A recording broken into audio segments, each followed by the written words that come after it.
Nas chamadas ciências humanas, investidas de métodos, princípios e conceitos que orientam a formação reflexiva do indivíduo por meio da ética, da política, da observação participante e da memória social, o SAM também está presente. Não apenas na descrição óbvia de rituais e saberes de tudo que se relaciona com a religiosidade afro-brasileira, mas também, por exemplo, no tabaco como mercadoria de troca de negros escravizados, no maior de todos os comércios da infâmia vivido nas Américas. Por isso e por muitos outros casos, o SAM é história. Ainda que seja para denunciar o lado inaceitável da experiência humana no passado e o que dela se mantém no presente. Bem-vindos, este é mais um episódio do programa Livro de História em 30 Minutos, uma iniciativa da Associação Nacional de História, AMPU Brasil. Então, neste episódio, nós vamos tratar do livro O Jardim de Ossan, no Reino de Orumilá, Introdução à Tradição de Ifá e Catálogo Botânico Afro-Cubano. O livro é de autoria dos colegas Murilo Meyi e Eduardo Freitas. Então, conosco, para esse bate-papo, está aqui presente o professor Murilo Meyi, que é professor da UFRJ, e sem mais delongas, vou passar a palavra ao Murilo para que ele possa nos apresentar rapidamente os objetivos e um pouco o histórico da pesquisa que gerou esse livro. Murilo, bem-vindo ao canal da AMPU Brasil no YouTube. A palavra é sua. Obrigado, Valdei. Eu quero inicialmente agradecer o convite feito pela AMPU, né, em especial a figura do Valdei, desculpa, a gente já se conhece há algum tempo, né, na nossa passagem pela PUC, mas é um prazer estar aqui para falar um pouco sobre esse livro que eu e o Eduardo Freitas acabamos de lançar, O Jardim de Ossan, no Reino de Orumilá. Esse livro, na verdade, ele é resultado de 2 anos de pesquisa que realizamos com o financiamento do PIBIC, o FRJ, num primeiro momento, na tentativa de fazer um levantamento do catálogo botânico de uma tradição de matriz religiosa de matriz africana específica, que é o Ifá, e mais especificamente o Ifá da rama cubana, né, pela experiência da diáspora africana para as Américas e como o culto a Ifá sai da Nigéria e, de alguma maneira, é reconstruído nas Américas, mais especificamente em Cuba, né, todo um conjunto de conhecimento, não apenas sobre questões rituais e religiosas, mas também sobre princípios médicos, medicinais, no modo geral, utilizando as folhas, isso também passa a ser construído nessa experiência. E, portanto, o meu trabalho de pesquisa, junto com o Eduardo, que ao longo desses 2 anos me acompanhou na pesquisa, né, foi uma figura imprescindível nesse trabalho, nós fizemos o levantamento de mais de 300 folhas utilizadas do ponto de vista ritual e médico no culto a Ifá e organizamos num catálogo inicialmente com o objetivo de estabelecer relações entre essas folhas, muitas delas endógenas do ecossistema cubano, para as folhas brasileiras, né? O que era um trabalho de cunho botânico passou também a ser um trabalho de cunho histórico. E aí, enfim, desenvolvemos uma pesquisa sobre como o SAM representa, na verdade, um projeto civilizador iorubá.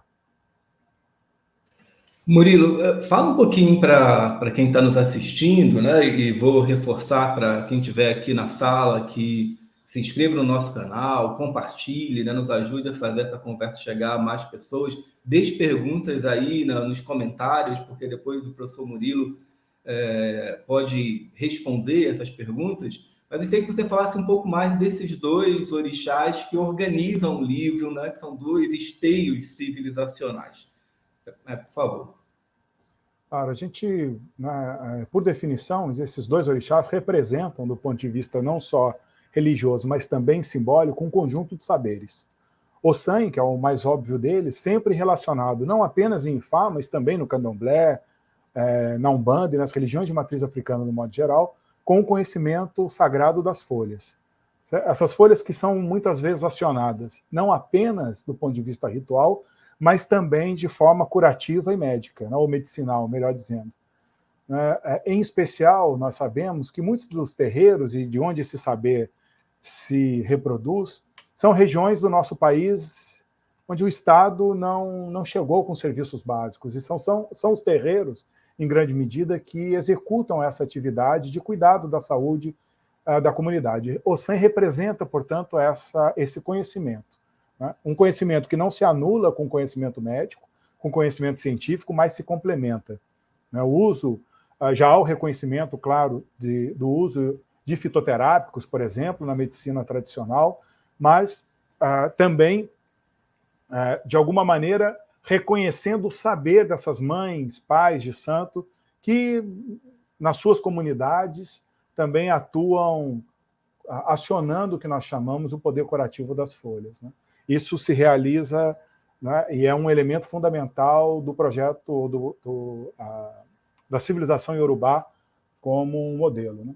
E, por outro lado, Orumilá, que é o orixá ligado ao culto a Ifá, é aquele que testemunha, né, na cosmogonia iorubá, aquele que testemunha o destino dos homens.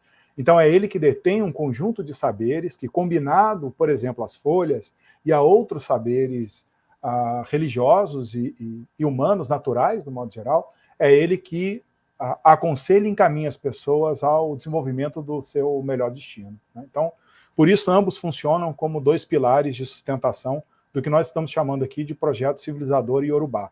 Uma maneira que não concorre com nenhuma outra civilização, nem ocidental, nem islâmica, mas que entende que os saberes se integram e não se anulam. Isso, Murilo. Acho que nessa conjuntura que nós vivemos já há alguns anos, não é, de crescimento da intolerância religiosa, de perseguição aos cultos afro-brasileiros, acho que o livro é mais uma contribuição importante a essa compreensão de que nós podemos ser uma nação formada por uma pluralidade de projetos civilizatórios, de projetos culturais. A gente não precisa ser uma sociedade homogênea, né, como sempre sonhou as elites europeizadas brasileiras, né? Então, a formação de um homem brasileiro que fosse homogêneo. Acho que você vai apontando no seu livro e nos seus outros trabalhos, que a gente pode falar um pouquinho dos seus outros trabalhos daqui a pouco, sobre essa perspectiva. Então, eu queria que você falasse um pouquinho mais como você vê esse contexto atual, né, de perseguição às religiões afro-brasileiras, de crescimento de intolerância, como é que isso está impactando a sua pesquisa, até a sua existência como um pesquisador ligado a esses temas, comprometido com esses temas. Claro, obrigado pela pergunta, Valdeir. Na verdade, a gente está vivendo um dos piores momentos em relação à tolerância, não apenas religiosa, né, mas a tolerância do modo geral na sociedade brasileira, que as religiões de matriz africana, que tradicionalmente, né, já são, do ponto de vista histórico, localizadas em territórios periféricos, por exemplo, das grandes cidades, como o Rio de Janeiro, né, ela encontra hoje uma resistência, uma violência brutal de outras matrizes religiosas em algumas dessas áreas, né? Vem crescendo a perseguição e a discriminação religiosa, até o racismo religioso, como alguns também utilizam, em relação a essa violência sofrida pelos terreiros em todo o Brasil, em especial nas grandes cidades, né? E isso impõe uma resposta da universidade, por exemplo, porque é óbvio que a universidade mudou, né? A universidade hoje, ela obrigatoriamente, ela tem que atender e responder a determinadas questões e demandas da sociedade civil. E absolutamente qualquer caso de intolerância, de racismo e de violência, né, ele precisa ser encarado de forma crítica e de forma reflexiva pela universidade. Então, é nesse intuito também que há, não apenas aqui, mas em várias outras universidades e grupos de pesquisa, essa dedicação atual ao estabelecimento da defesa de valores plurais do ponto de vista social, levando em consideração grupos e princípios que são, de algum modo, discriminados, minimizados e violentados pela sociedade do modo geral, né? Então é nesse campo especificamente que há nesse momento um retorno aos valores conceituais e civilizacionais de experiências como a presença de matriz africana no Brasil, com vários outros trabalhos se desenvolvendo, e a universidade tentando dar uma resposta e um acolhimento a esse cenário brutal. Murilo, eu queria que você falasse um pouquinho mais do conteúdo do livro, né? Assim, em especial do catálogo. Como é que o catálogo está organizado? Que tipo de informação entra nesse catálogo? O que, que o leitor encontra no livro? Então, inicialmente, o livro começa com elementos que adaptam o debate sobre a questão das folhas e o saber medicinal das folhas ao contexto brasileiro. Então, há, por exemplo, limites que a própria legislação brasileira coloca esse tipo de questão. Como, por exemplo, né, pela prática criminosa que acontece em alguns lugares do chamado curandeirismo, por exemplo, do uso de um conhecimento que não se domina, né, e como, em muitos casos, a gente está vendo isso agora com o debate sobre a recusa de alguns setores da sociedade com a vacina, por exemplo, como é muito importante que haja uma harmonia entre os saberes tradicionais e o saber científico. Então, o livro começa com a advertência em relação a esses elementos da própria legislação brasileira e depois entra num debate mais teórico e conceitual sobre qual é a importância de se respeitar, cultuar e, de alguma maneira, reproduzir esse tipo de saber. Um saber que vem de uma tradição oral e que, de alguma maneira, precisa ser preservado. Então, há um debate em como não há nenhuma concorrência nem enfrentamento entre o pensamento científico, entre os valores da civilização ocidental ou do Islã, por exemplo, que tem presença importante na África Ocidental, e da própria cultura tradicional dessa região. Então, esse é um debate introdutório. Em seguida, a gente discute alguns elementos e características do culto a Ifá, especificamente, no caso do Ifá de raiz cubana no Brasil, e o catálogo que está organizado tentando respeitar duas formas de organização, a clássica, científica, em ordem alfabética, com nome científico, e também a de origem popular, com destaque para os nomes populares e os usos medicinais e ritualísticos de cada uma dessas folhas. Muito bacana, Murilo. Um outro aspecto que vocês já exploram na parte dos paratextos, nas introduções, no debate do livro, é o que significa hoje, né, para um professor universitário, para um pesquisador, para um historiador, tratar de um tema que tem naturalmente uma dimensão religiosa, porque a solução europeia, ocidental, moderna é afastar essas dimensões de maneira radical. A ciência nada tem a ver com a religião no máximo pode ser um objeto da ciência, como mito, como um sistema de crença, mas de nenhuma forma, pelo menos não assumidamente, a gente sabe como a religião influencia essa concepção de ciência, certa versão do cristianismo, certa versão do próprio protestantismo, né, acaba também embasando essa concepção ocidental, mas ela nunca é claramente assumida, né? Vocês não, vocês assumem um pouco essa relação um pouquinho mais complexa, um pouco mais multifacetada entre religião, ciência, entre várias formas de produção de saberes. Então, eu queria muito que você falasse isso, principalmente pensando no jovem pesquisador, no jovem historiador, na jovem historiadora que quer abordar um tema semelhante e é cheio de inseguranças, é cheio de interditos dentro de uma universidade que ainda é muito preconceituosa com essas fronteiras.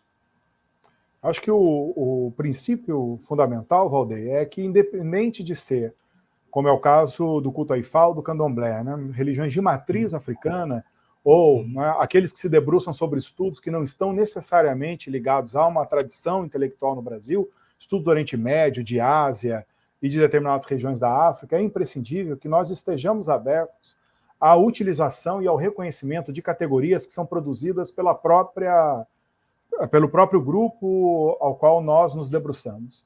Então, é claro que existe a possibilidade sempre de interpretar, inclusive do ponto de vista teórico, conceitual, muitos dessas civilizações, desses povos, e da história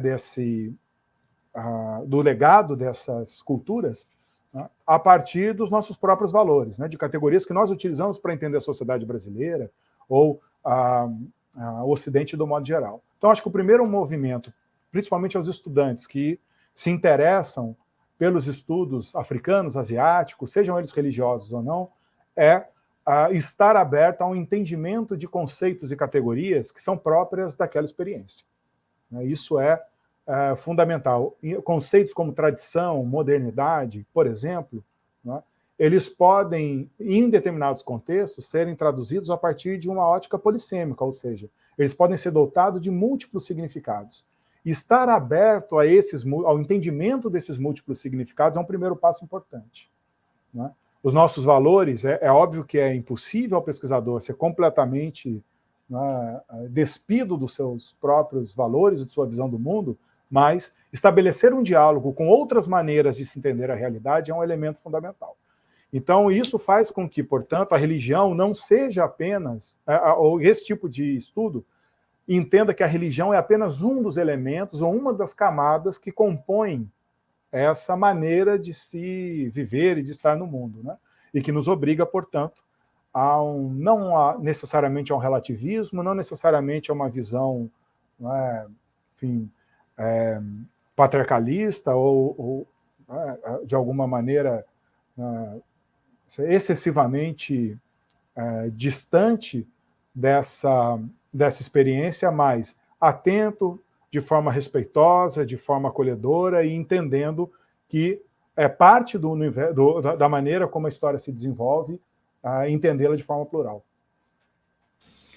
Obrigado, Murilo. Pouco antes da gente começar a gravar, você dizia, né, que você está na coordenação da licenciatura, salvo engano, e todos nós hoje, grande parte dos professores universitários de História, então, estão em cursos de licenciatura. Há pouquíssimos cursos de bacharelado em História no Brasil, muito menos exclusivamente ligados ao bacharelado. Então, a pergunta sobre como a pesquisa repercute no ambiente escolar e na formação de professores é quase que uma obrigatoriedade hoje. Então, como você vê essa relação de um tema tão contemporâneo, tão importante, com a sala de aula no ensino de História?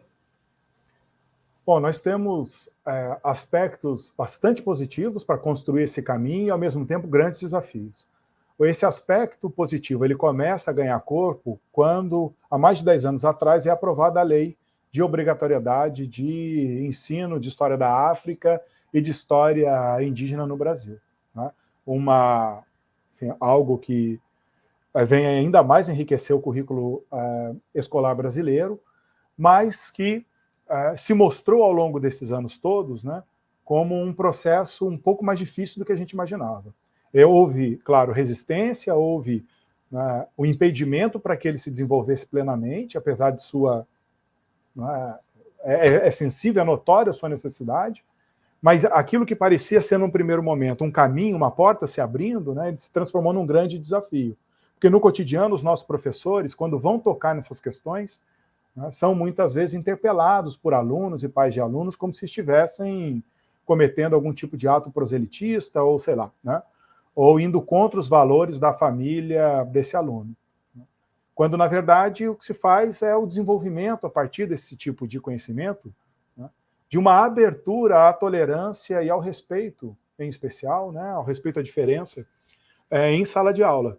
As nossas salas de aulas são repletas de diferenças sociais gritantes, né, cada vez mais, e esse tipo de conhecimento, quando sai do campo da pesquisa e entra para a sala de aula, e a lei permite que isso aconteça, né, isso favorece, quando o professor consegue cumprir esse desafio, isso favorece uma integração muito mais respeitosa, enfim, em relação à heterogeneidade social, cultural desses alunos, né? Então, ao mesmo tempo, existe o aspecto positivo criado pela lei, e isso também impõe, nos últimos anos, um grande desafio. Uma outra dimensão interessante da sua pesquisa, que gerou esse livro, é que ela inicia numa PIBIC, né? Num programa de iniciação científica. E eu queria que você falasse um pouco dessa experiência. A gente sabe que o PIBIC é muito importante, a forma de engajar um historiador em formação, uma historiadora em formação com uma proposta de pesquisa concreta, não é? Mas cada professor, cada pesquisa acaba estabelecendo uma rotina, estabelecendo procedimentos de responsabilidade. Então, eu queria saber um pouquinho como foi essa relação a partir do PIBIC, entre você, os seus alunos de iniciação científica, enfim, acho que isso nos interessa bastante. Acho que, no final das contas, Valdeir, a experiência ou a face científica, vamos dizer assim, ou de pesquisa que o PIBIC proporciona muitas vezes um dos elementos não só mais óbvios, como às vezes até o menor, né? Porque essa experiência, como nós fizemos, né? Nós circulamos por terreiros e, enfim, conversamos com pessoas e sacerdotes e religiosos até de outras religiões de matriz africana. Isso permitiu uma vivência que talvez de todos os caminhos que um estudante universitário tem, o PIBIC é, sem dúvida nenhuma, aquele que abre mais essa porta. É uma pena que, nos últimos anos, a gente não tenha o incentivo que esse tipo de política precisa na universidade, né?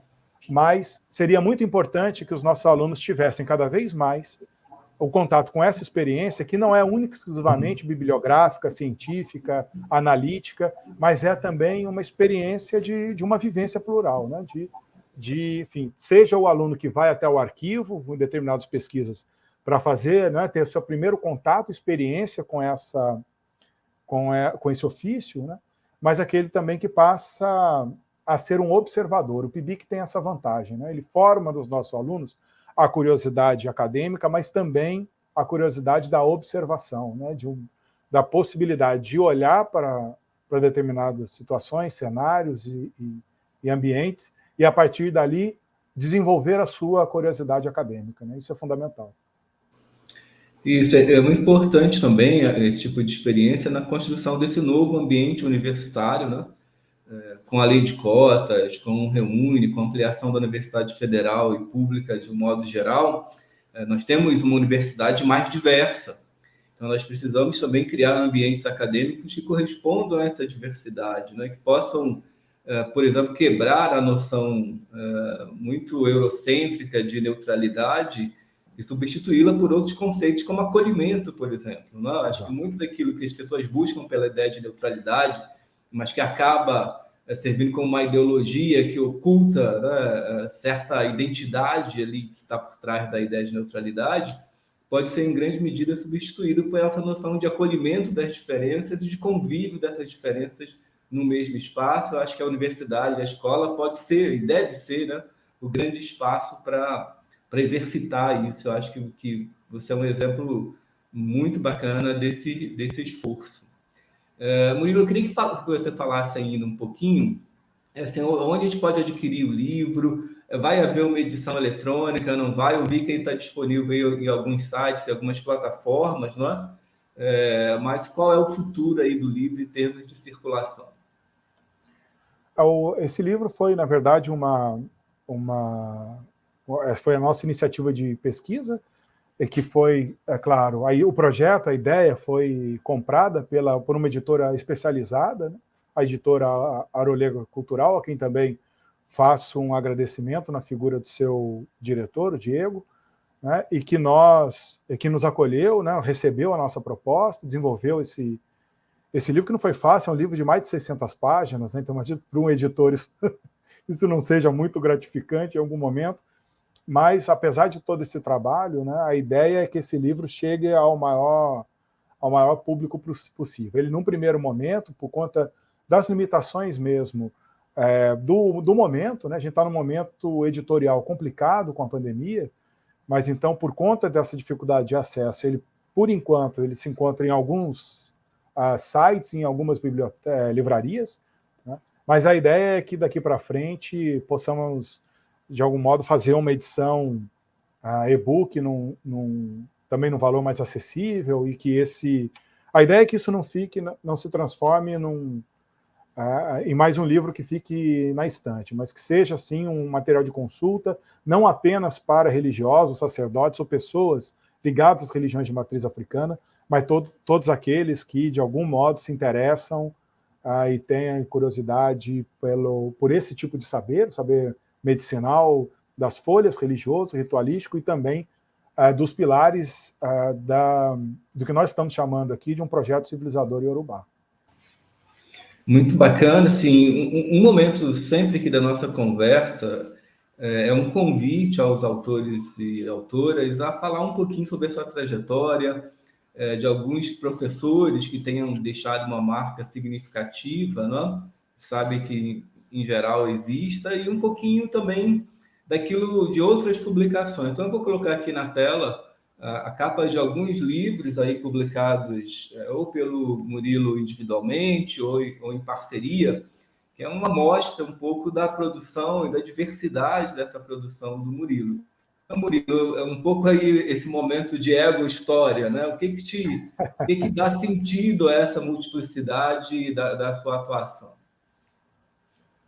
Bom, num primeiro momento, quando eu comecei, né, a pensar em como seria a minha trajetória de pesquisa, a ideia era uma investida, né, um olhar para a história, em especial africana e asiática. Né? Eu sou de família libanesa, em especial, enfim, eu cresci um pouco num universo ambivalente, né, um pouco de negociação entre o Líbano e o Brasil, e isso me permitiu, em um determinado momento, quando eu estava, claro, me formando, pensando em mestrado, na carreira, do modo geral, a me dedicar, em especial, ao Oriente Médio e África. Né? E aí, claro, foi quando eu comecei, pelo contato com a língua árabe, e também pelo contato com o Islã, do modo geral, e com o Líbano, a um pouco caminhar por esse terreno sombrio, de algum modo, que é a geopolítica do Oriente Médio, né, e os conflitos em especial. E aí foi quando, a partir disso, eu vi que não tinha como dissociar, muitas vezes, isso de uma espécie de sistema regional árabe que envolvia também o continente africano.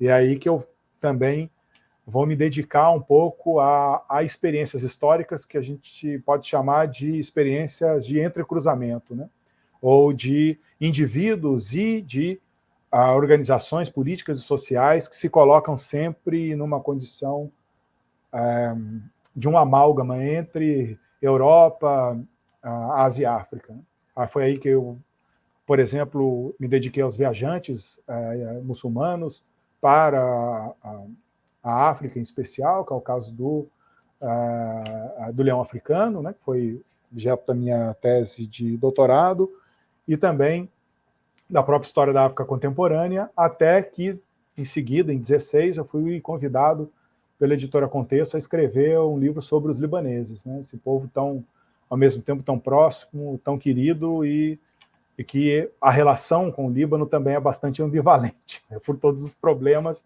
e pelo afeto que se desenvolve, claro, num país tão incrível e, ao mesmo tempo, tão complicado como é o caso do Líbano. E aí, sempre essas experiências de entrecruzamento, né, encruzilhadas do mundo, vamos chamar assim, como é o caso do Líbano, que fica ali no Mediterrâneo Oriental e, ao mesmo tempo, né, parte do mundo árabe. Então, sempre quando há esse cruzamento civilizacional, o meu interesse se animava. Né? Então, aí, talvez o que há em comum nas minhas escolhas profissionais é não me formar como um especialista, né, em Líbano, em Oriente Médio, não ser uma pessoa voltada a um caso específico, mas estar aberto a esse encontro e esse diálogo de civilizações.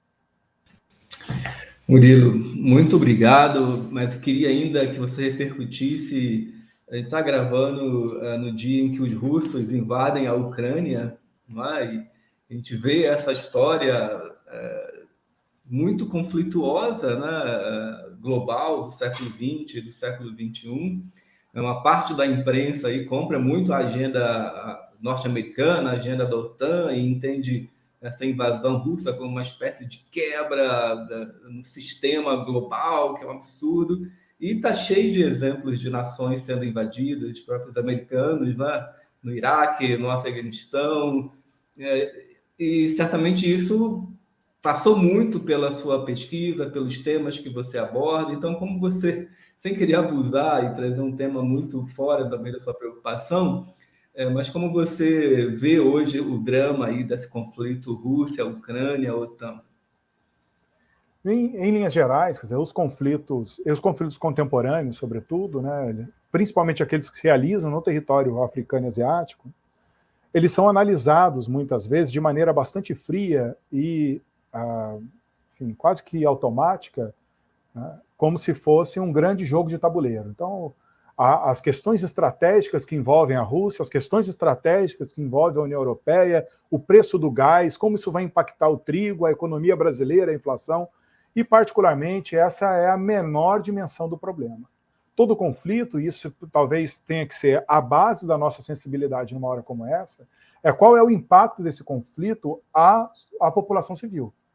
Porque o que nós estamos assistindo nos últimos anos, e não apenas no conflito Rússia-Ucrânia, mas vimos isso na Guerra Civil da Síria, por exemplo, nos últimos anos, é que nós estamos nos transformando no século dos refugiados, no século dos famélicos, no século de uma produção de uma violência armada que tem a sociedade, a população civil como a sua principal vítima. Essa deve ser a nossa preocupação. Eu lamento muito que os meios de comunicação, seduzidos pela estratégia diplomática, que tem lá a sua utilidade, evidentemente tem a sua função dentro de um quadro político, mas ela é apenas uma, e talvez a menor dimensão, né, problemática de um conflito como esse. Nós estamos falando de um território como a Ucrânia, mais ou menos, imagino eu, do tamanho de Minas Gerais, e que, se esse conflito se desenvolver numa velocidade muito grande, que é o que parece, vai produzir um volume de refugiados para os países do entorno da Ucrânia